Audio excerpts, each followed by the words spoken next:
Good afternoon. Let me introduce everybody. We have Tim at the end.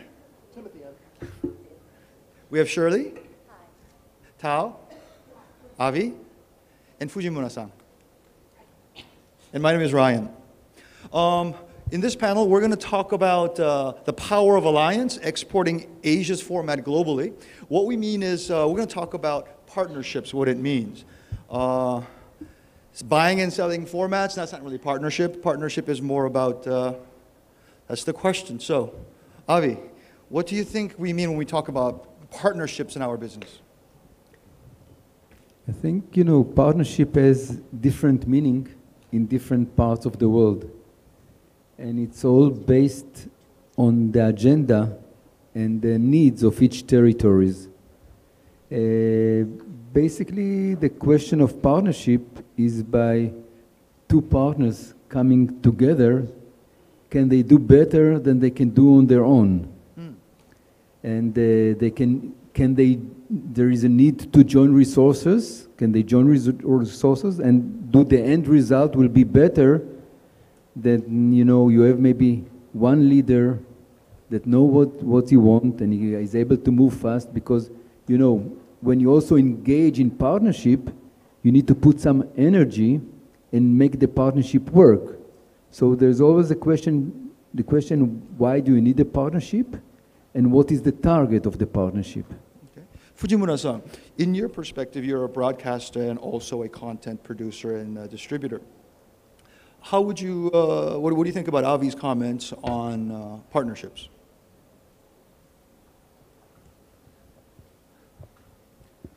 パートナーシップというのはいろんなそのパートナーの数の、ほどいろんなパターンがあると思います。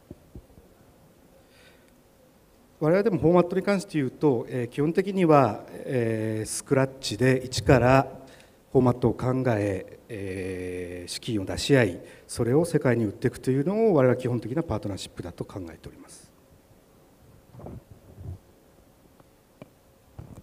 Okay, so it's about from scratch, building things together. Shirley, in your case, you are from a 3C production company.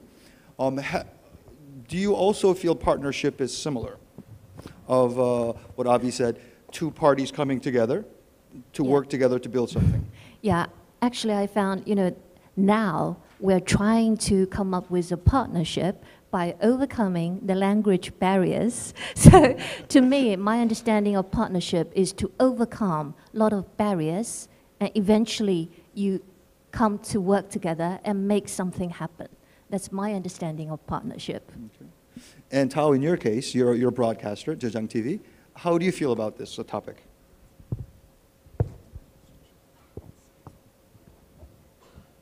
我觉得我们中国人有一句老话叫做志同道合。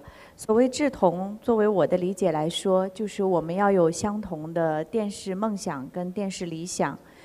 所谓道合，就是说我们大家要在做这个节目的方法上和理念上达成一致。所以我希望的合作伙伴是像我们一样有电视理想的人。 而不仅仅是通过这样的合作赚到钱，虽然当然赚钱是非常重要的。Okay, so the common theme is that of two parties having similar interests. So let's jump a little deeper into this. So in Asia market, different parties have different interests. So talking about the market, Tim. Which markets, in your experience or currently, do you find it have the hottest needs or the biggest demand for partnerships in Asia?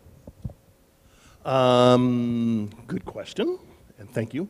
Right now, we're concentrating on South Korea. We tend to have quite a bit of success right now coming out of South Korea. It's a little bit of an untapped market. I think we've seen the differences, and our roots go back to Japan and Dragon's Den. So the differences between, from a business standpoint, dealing with Japan is worldly difference than dealing with South Korea. And I think that's, overall, Asia is so different, and when people lump them all together, that's a dumb stereotype because it's so different. And I think a format like Dragon's Den came out of Japan, but I don't think the mindset and the creativity would come out of South Korea. There's just a different mindset. And so right now, South Korea tends to be our hottest. We'd love to find more stuff out of China. We've found formats out of Singapore and Thailand. But right now, South Korea seems to be right now where we have the most sales around the world. Let's talk about China a little bit. China is a tremendous market, and China is really taking off right now. From the perspective of a broadcaster and also as a production company, what kind of partnerships or what kind of needs do you have currently?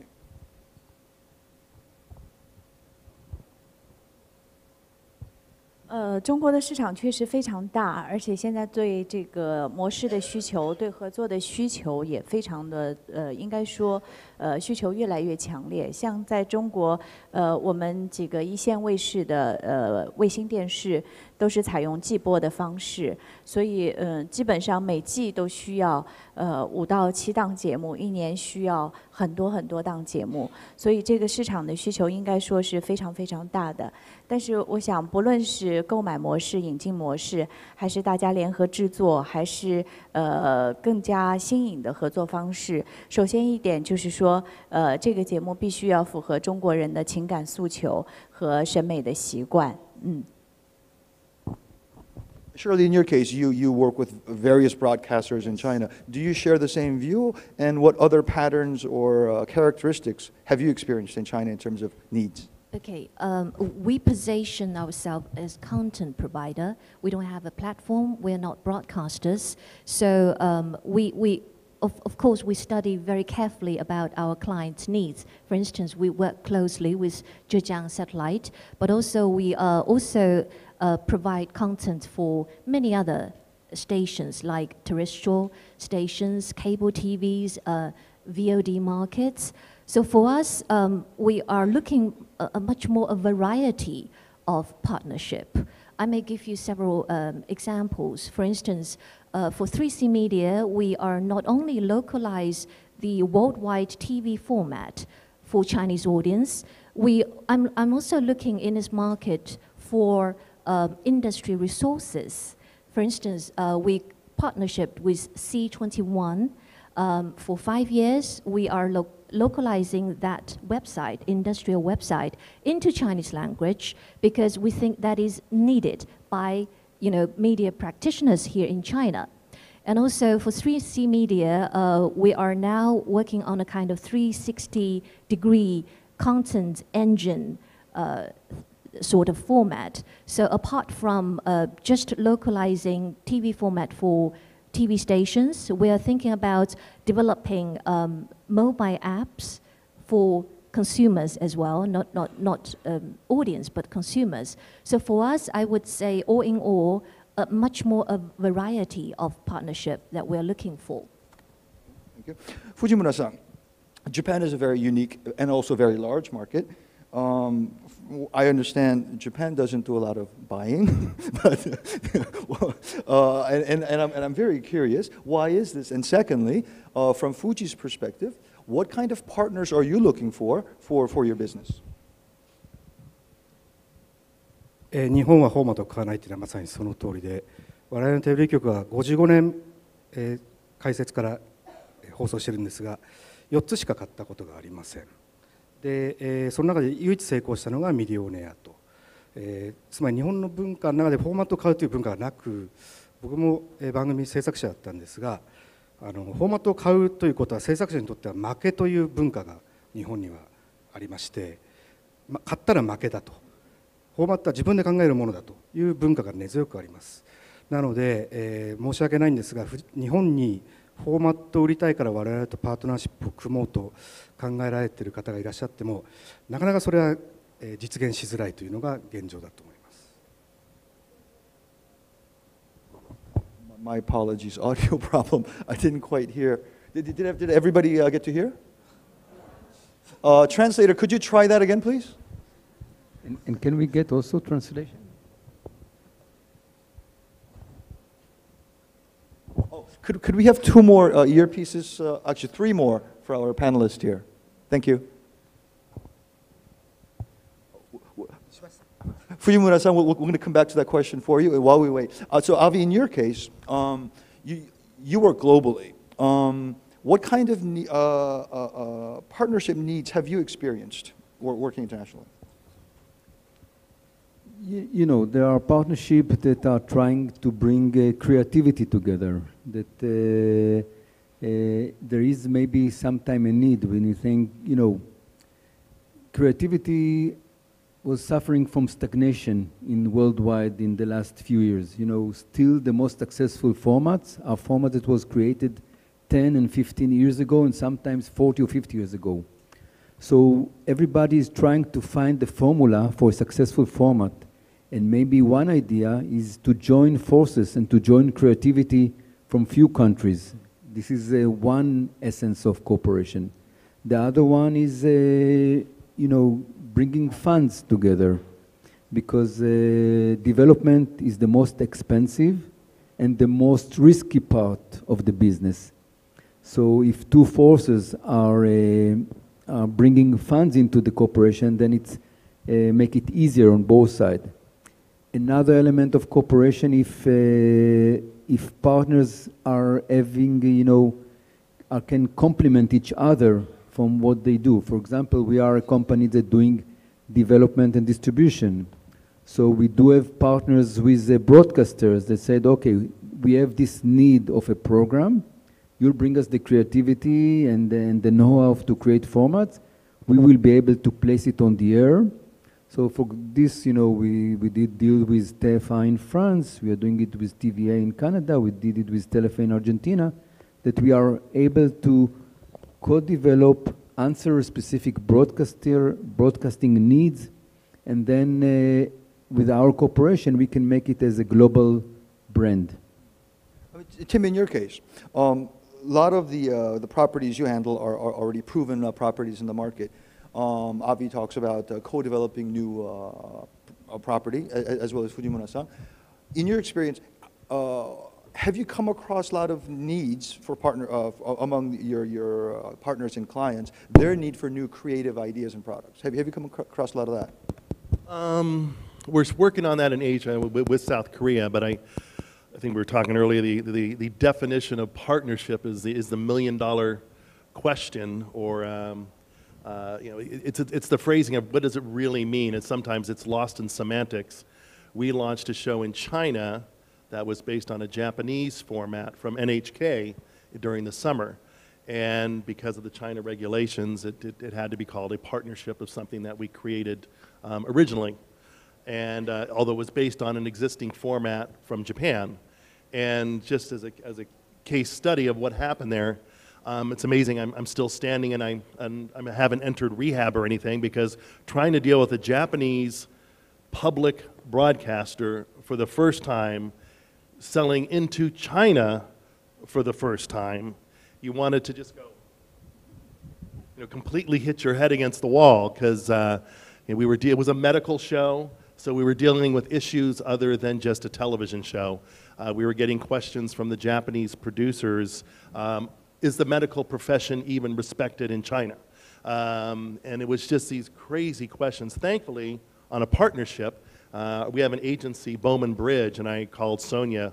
And to add one more layer to this, they wanted to be on the air in 5 weeks from the time that we had presented the show to the broadcaster to being on the air. We had yet to sign the long form with NHK.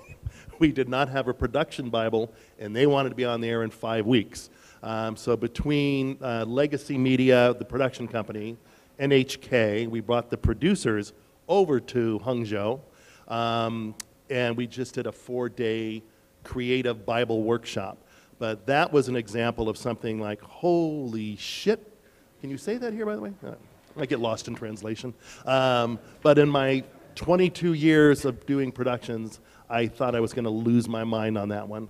The funniest thing is that the capper to that all is the show aired, 10 episodes aired during the summer. 3 weeks ago, we finally received the production Bible. Okay, let's come back to Fujimura-san with Fuji. Rather than going back to the question, let's pick up this question from the audience. Fuji TV has been pushing aggressively into Southeast Asian market, including co-productions with local companies.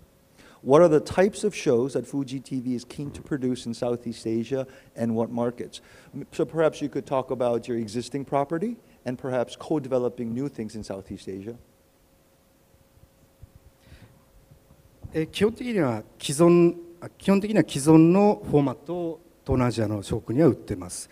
我々が得意とするのはいわゆるフィジカルゲームのフォーマットで、これは世界的に非常に需要があり、これは別に東南アジアに限らず、世界各国から需要があると。中でも最近制作能力がどんどん上がっている東南アジアでそういう大きなセットを使ったフィジカルゲームを需要があるということで我々は積極的に売っているということです。ダメですか。Okay, thank you. Take another question. This is an important one that kind of leads us into our next topic is how do you structure your partnerships in Asia? Is there a difference with how you structure it elsewhere? Tao, in your case, your partnership with SBS for Running Man is very successful in China. When you do partnerships with different foreign companies, is the structure of your partnership different case by case, depending on the nationality or depending on the company that you're dealing with? 的确，每次合作的策略都有所不同，但是确实都有一个共性，就像刚才 Tim 先生说到的那个非常好的案例，就是用 Chinese speed 在做事情，的确是速度非常的快。那么根据不同的案例，的确有不同的方法，比如说像我们做的 The Voice of China， 那么我们主要是把这个来自于 TAPA 的一个非常优秀的这样一个模式。能够把它执行到淋漓尽致，能够把原版的精神发挥到最大。我想这是一种策略的方式。那么另外一种，比如说像我们跟韩国 SBS 合作的 Running Man， 那我想更多的是那种团队的那种相互的提升。怎么来解释这个问题呢？就是说，当时也是韩国的这个 Running Man 的曹 PD 的团队，带着他的兄弟们来到中国，那跟我们浙江卫视的自己的团队共同合作，一起完成每一个步骤。在这个过程当中，的确我们的团队也从韩国的团队的拍摄上面、剪辑上面学习到很多非常优秀的东西，但同时韩国的团队也看到我们的团队在处理一个把这个节目带到中国来以后，怎么在细节和情感上把它更加符合观众的情感诉求。比如说像我们第一集就使用了一个在中国杭州的一个非常著名的一个神话故事，就是白娘子传奇我们把这个来自杭州西湖上面断桥的一个非常美的爱情故事用到了第一期节目。像这些东西，情感上的处理、内容上的处理，同样也给到韩国的团队很多启发。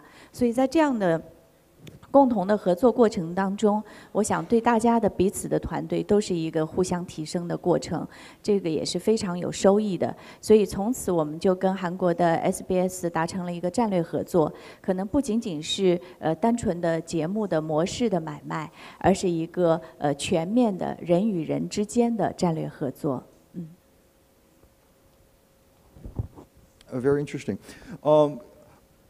Avi, in your case,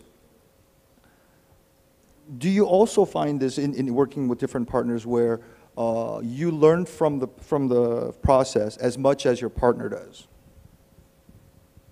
Well, I think this is a successful partnership where that you get knowledge from both way and you are able to learn.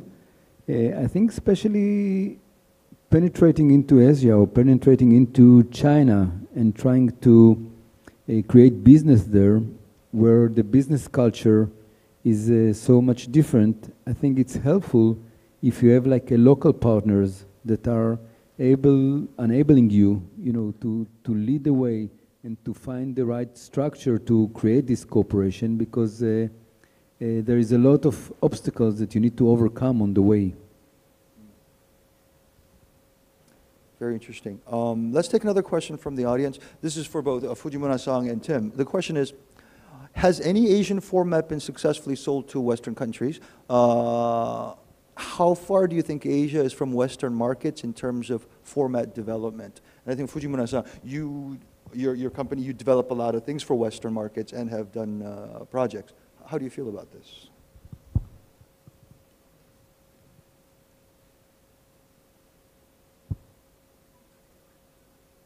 I'm sorry. 我々は基本的には、アジアとかヨーロッパを限定せずに世界各国というカテゴリーでフォーマットを開発しています。中でも成功例としてはフリーマントルメディア社と2011年に発表した、トータルブラックアウトというフォーマットなんですが、これはそれぞれのプロデューサー同士が、一から企画を考え、プロモーションビデオを作り、パイロット版を作り、フジテレビでパイロット版を放送し、そして世界に売るというスタイルを取り、世界19カ国で今のところ売れていると、これが我々の成功例です。このようなことをどんどん続けていきたいと思っております。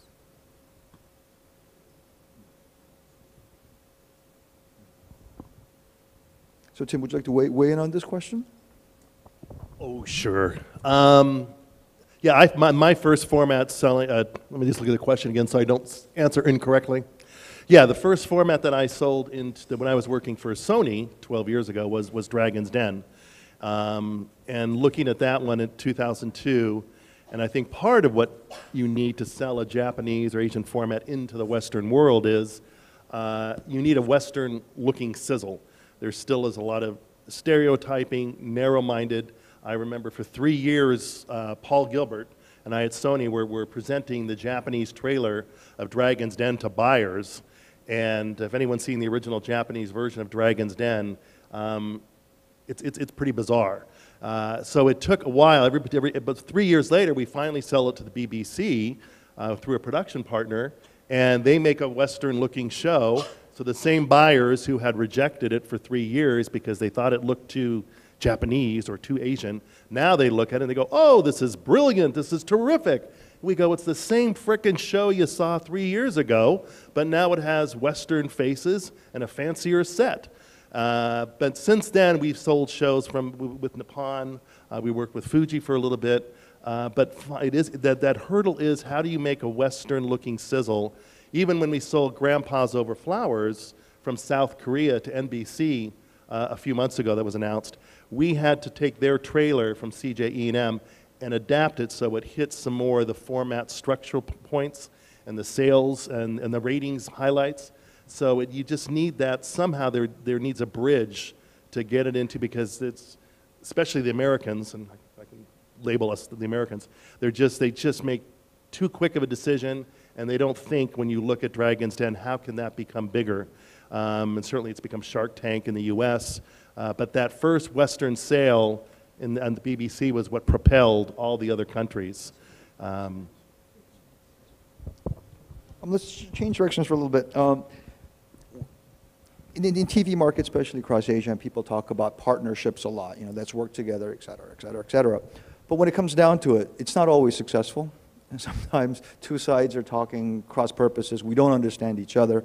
Maybe different objectives, or maybe different business practices. Perhaps each of us panelists can take turns talking about some of our successes, actual examples, and some of our failures, and explain why some worked and why some didn't work. Would you like to start? 成功事例はさっき言った、フリーマントル社との提携は成功したとは思っております。ただまだこれを始めて我々は3年ぐらいしか経っていないので、そんな具体的な失敗事例はないんですが、難しい部分でいうと、まず中国に関して言えば、契約に対する考え方が非常に異なると、ある意味非常にシビアな契約を要求してくるというのが中国の会社のパターンです。あとは、やはり契約をした上で今度は規制の問題が非常に出てくる。そこはちょっと我々には分かりづらく、予想ができない部分が非常に厳しいかなと。あともう一つはどうでもいい話なんですけど、フランスの会社と組んだ時に、やはりちょっとフランス人が作るプロモーション VTR というのはなかなかちょっとウィットに富みすぎてて、作品の中身が理解しづらい部位になってしまったということがあり、これは文化の差なんですが、そういったところがちょっと難しかったなということですね。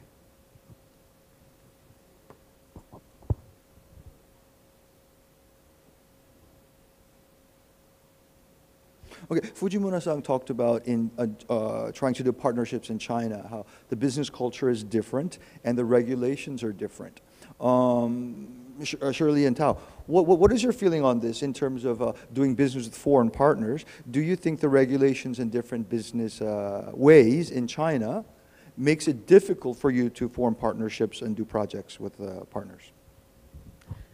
I don't think so, but I would suggest that for foreign partners who wishes to enter into the Chinese markets, they'd better work with a partner who understands the regulation and the complexity of the market. Indeed, just now we were talking about, it's a big Asia, but indeed China is a very special market in terms of the big scale. Even we, live in China, work in China, and sometimes we cannot figure out what's going to happen next. So that's for sure. You need to be alert. I'm not talking about the policy is changing all the way. I'm not talking about that. I'm really talking about the scale.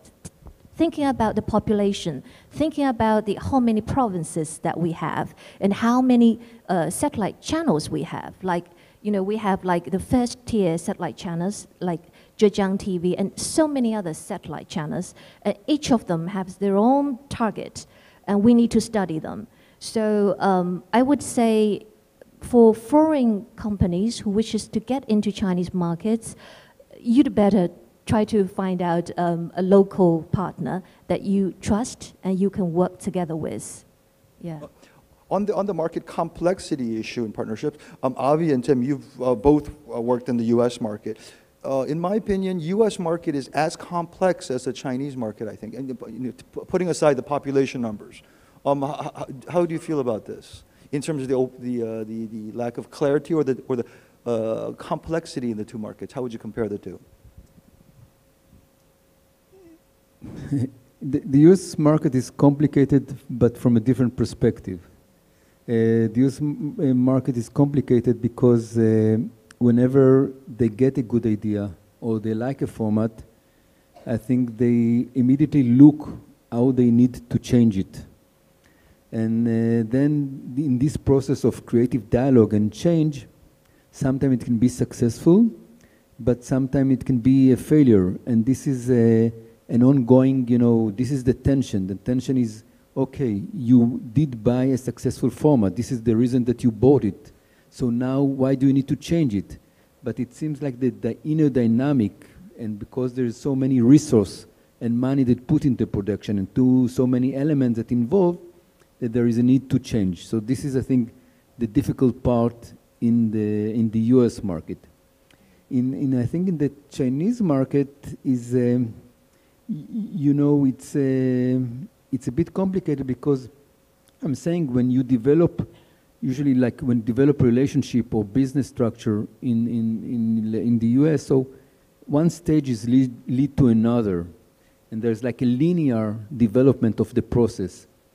In Chinese, because it's complicated in terms of regulation, in terms of cultures, basically you can say, you go from right to left, or you go from like maybe sometimes in circles, and it's not like a linear development, and it's not that you are able to say, okay, in our relationship, where do we want to be in 1 year? Where do we want to be in 2 years? What is the goals that we want to achieve, and how do we want to achieve it?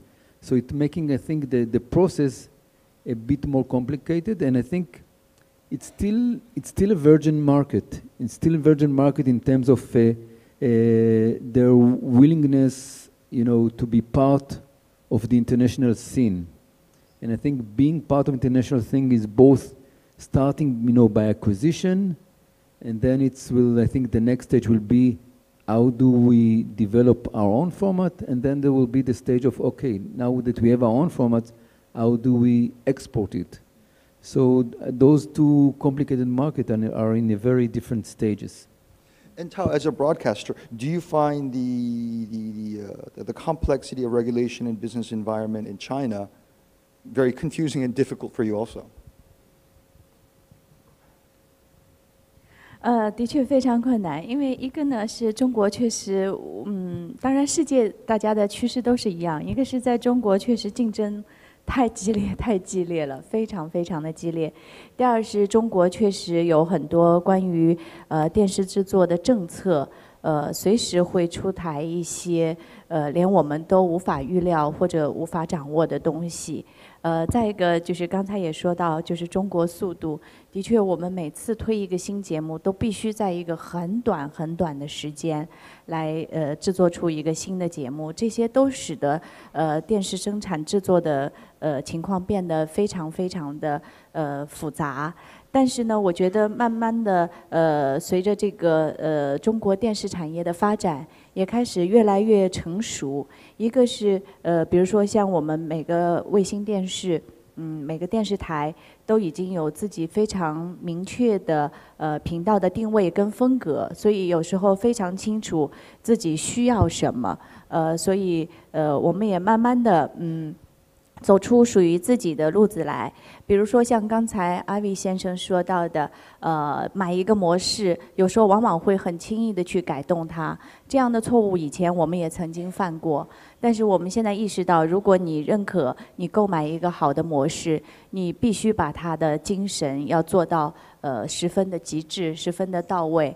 当然，另外我们也不排除在联合研发的过程当中，发挥我们自己的原创精神，因为毕竟只有我们自己最了解中国人的情感、中国人的兴趣，所以我觉得虽然情况的确非常复杂，但是越来越成熟了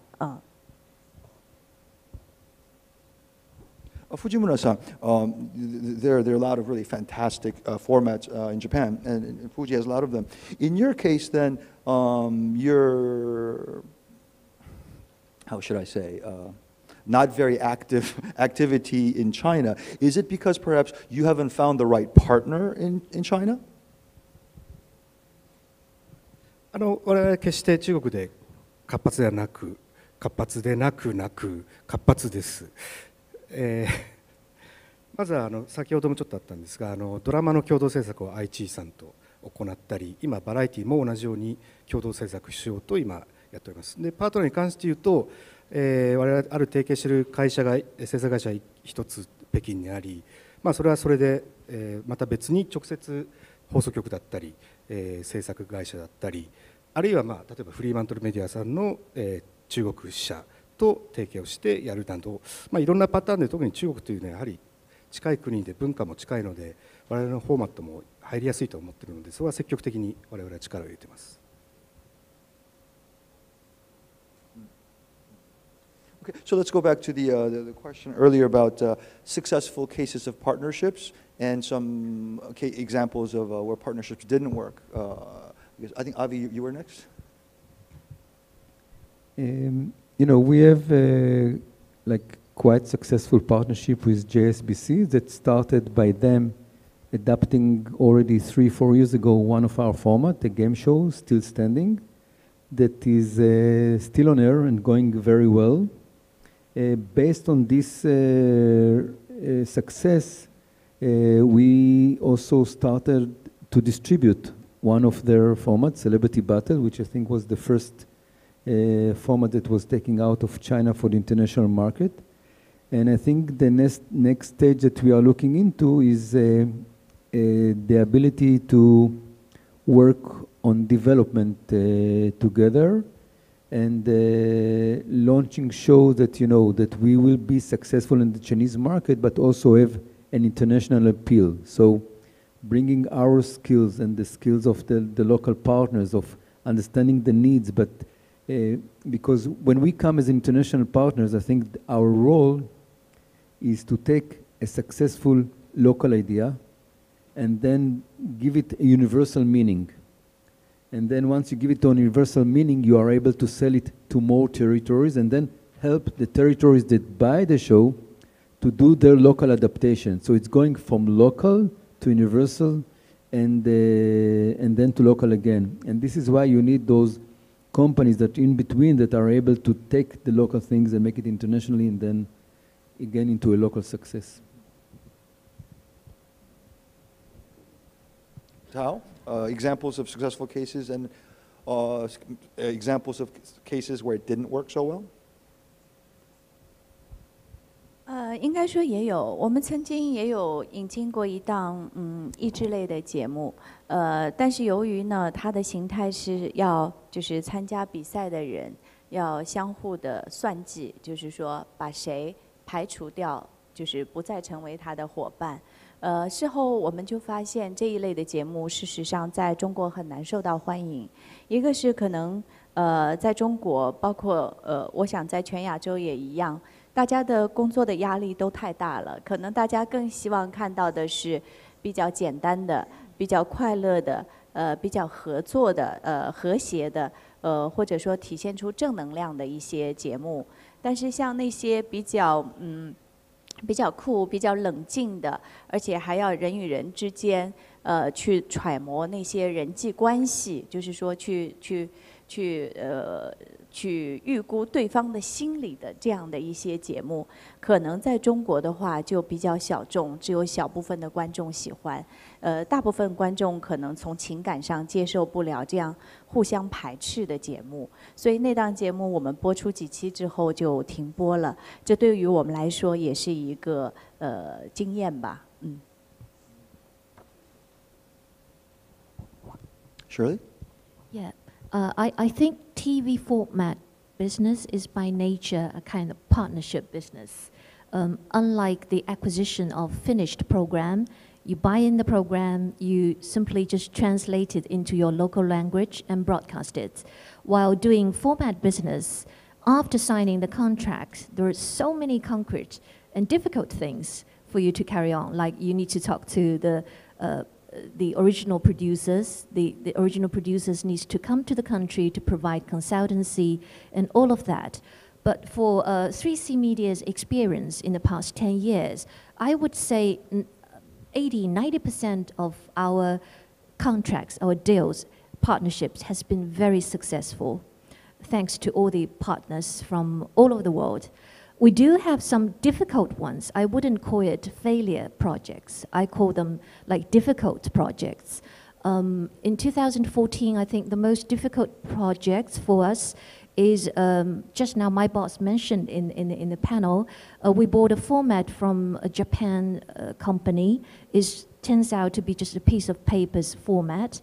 But because we need to produce that, and eventually we come up with a very, how to say, interesting way of producing it. We co-produced that with a bunch of Korean producers, directors. They have like around 30 Koreans working in China for up to 6 months, together with 3C Media's crew. So I call it very difficult because you see it's a format from Japan, and the production team is a bunch of Koreans plus Chinese people.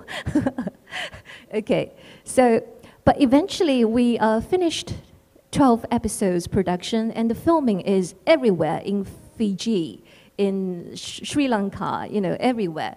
So it's very difficult. But of course there are a lot of cries and tears, fights during the production. But eventually when we are now wrapping up this project, and we indeed find a lot of good things that we can learn from that. Yes, exactly. Yeah, so 2 weeks ago, we had a kind of review session. At the very beginning, we thought it was just like 1 hour review session, but it goes on the whole afternoon. So the Korean team, Chinese team, they even try to apologize to each other, you know, what I've done wrong and what we think is right still now. So it's a lot of good things happening. I would call, I don't think there's failures. I think most of them that you've going through those difficulties, but you learn a lot of things, yeah. Tim, I'm going to switch questions on you again. Okay. I have a question. How much alcohol was consumed at this day-long review with Korean Koreans? bomb, yes. Yes. Okay, this is just, I'm going to put some of these questions together. It's a multi-question. First of all, you have experience taking Asian formats into the West. In your experience, do formats scale up easier, or do they scale down easier in terms of production size, in terms of taking Asian formats to the West? The short answer would be they definitely scale up.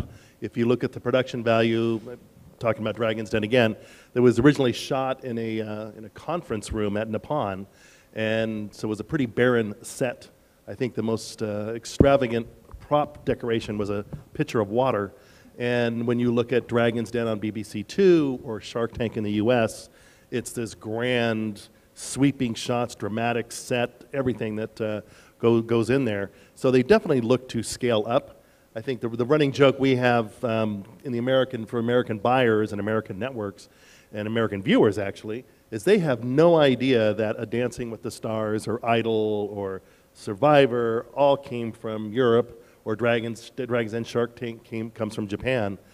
They just assume it was created in America, and that only America can do is supersize everything.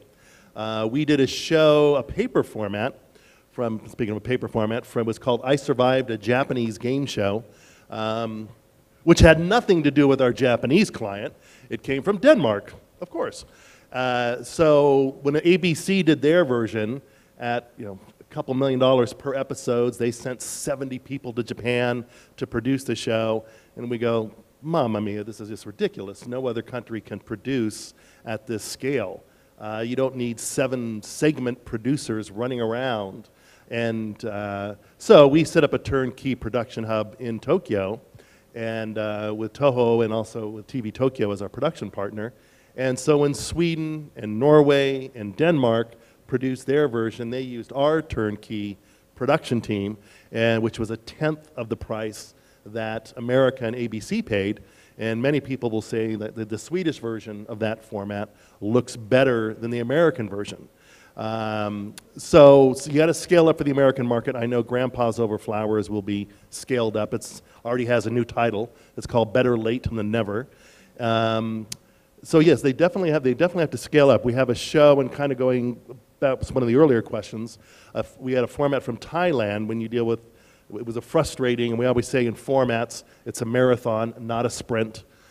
Shark Tank took 6 years to get on the air on ABC. But the show that we have from Thailand, from WorkPoint, it was called Fan Pante. I don't know if you know, it's the Fan. It's been on the air for 10, 11 years, Asia's most awarded show. Well, we worked back and forth with an American network for over a year on business affairs. I think finally everybody forgot what the heck they were even talking about, because they went on for so long. But I still wanted to fight for it. So we've got it on the air, and to what I said earlier about a Western bridge, we produced a version in Sweden last year on TV4. So now we had a Western-looking version of a Thailand format, and they called it Fantasterna. And of course it was Swedish, so one of the shows, and the show dealt with fans, obsessive fans, and the whole show was one episode, was one subject. So it could have been Michael Jackson, it could have been James Bond, it could have been Harry Potter. And of course in Sweden, one of the episodes had to be ABBA, because it's Sweden. And so we now had our Western version. Because of that, 3.5 years later, we were able to get a commission from Sky One in the UK, and they produced their 8 episodes a couple months ago, right after MIPCOM, and it will go on the air in January on Sky One. So 3.5, nearly 4 years later, from first getting that, working with WorkPoint in Thailand, we will now get it on in the UK. And also what you said too, they have modified the format, not dramatically, but enough where I think it's going to be a completely different beast when it launches and becomes successful. And we'll probably run into that same response we have with Dragon's Den, like, oh, this show is brilliant, this is wonderful, why didn't you, well, we showed it to you 4 years ago. So now it's on the air in the UK, so we get to raise the price. Okay, we have 5 minutes left. Some interesting questions from the audience. I think we need to be true to the subtitle of this panel, which is Exporting Asia's Format Globally. So now, in exporting Asian formats globally, to find the right partner, because you don't have the reach or the access or capacity in certain foreign markets, you can't just carpet bomb and just hope to find the right partner, but you need to be a sniper rifle hit your target. So how would we go about finding the right partner in the international market who can help you achieve your goals? 必要なのは3つで、当然企画を考える段階での企画力が優れている会社で、2つ目が、そのフォーマットを流通させる時の、流通経路をたくさん持っている会社で、3つ目が誰もが知っている会社というのが理想です。その3つが。So Avi, let's say, I have a killer format. I take it to a big international distribution company. It might get buried in the stack, and it may never see the light of day. How would someone approach you with an idea to work with you to go global? It's always a question if, what do you come with? Do you come with a show that has already a track record in your country? The worldwide competition is very tough. I think, when you go to major market like MIPCOM, maybe there are more than 200 new shows that are launched in each market. And when you come with a new show, it's not that you are only competing with those 200 that are launched at the same time with you. You actually need to compete with all the existing successful format that has been there, right? So if you're coming with a new game show, you need to compete with Who Wants to Be a Millionaire. You need to compete with Jeopardy. You need to compete with Wheel of Fortune.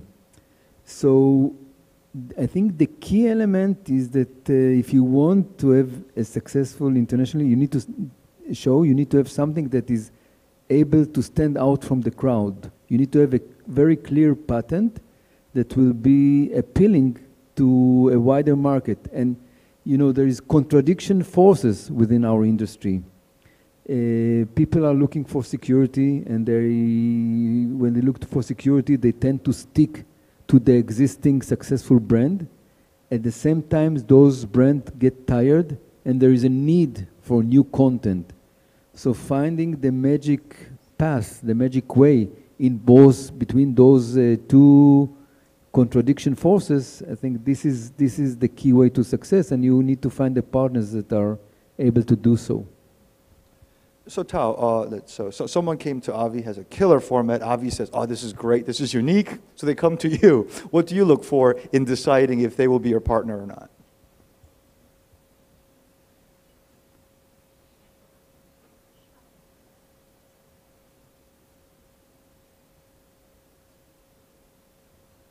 我想首先是模式本身。如果说这个模式非常有价值的话，这当然是一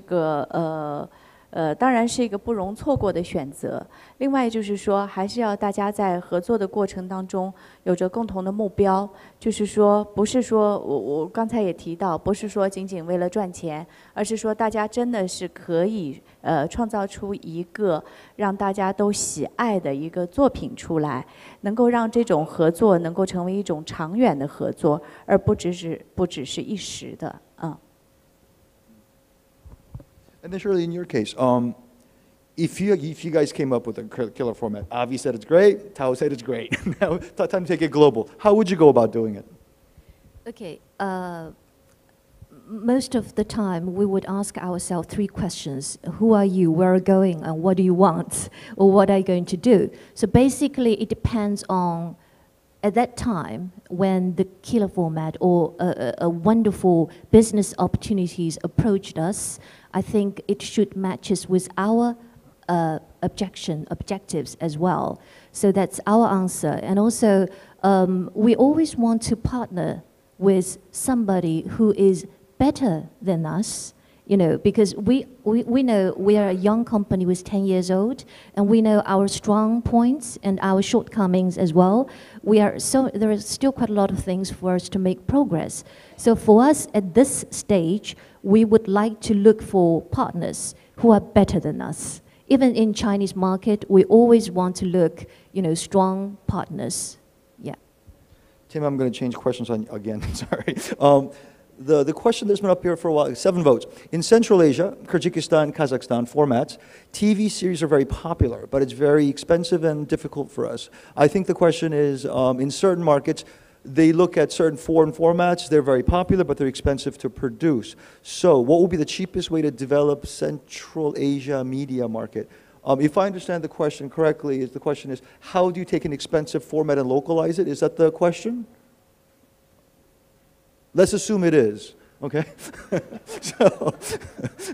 Earlier we talked about how to scale up a format. How do we scale down?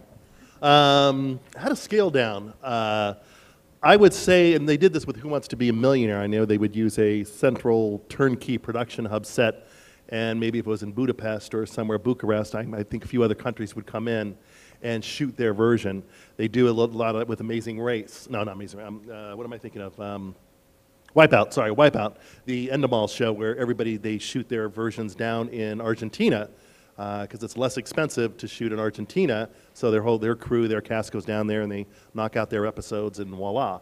So and that was the knock on Who Wants to Be a Millionaire when it first came out because everybody looked at it and go, wow, this has got to be expensive. And it certainly is a pricier set and the lights and all the sound and the pacing and just the production time. So many countries would use one studio set, central set, bring in their team. So that's one way to do it. Certainly to do an expensive show, you can make it much more cost efficient if you, rather than building your own set and going through all that, go to some other area, whether it's Budapest or Bucharest, or, and use their production resources. Our time is up, so quickly, in one sentence, what advice or suggestion would you give in trying to export your formats globally? In one sentence, Fujimura-san.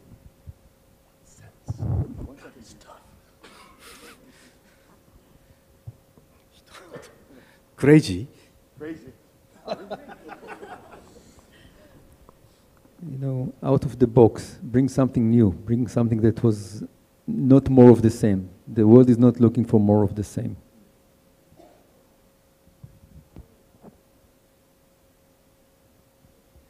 规范，然后大胆。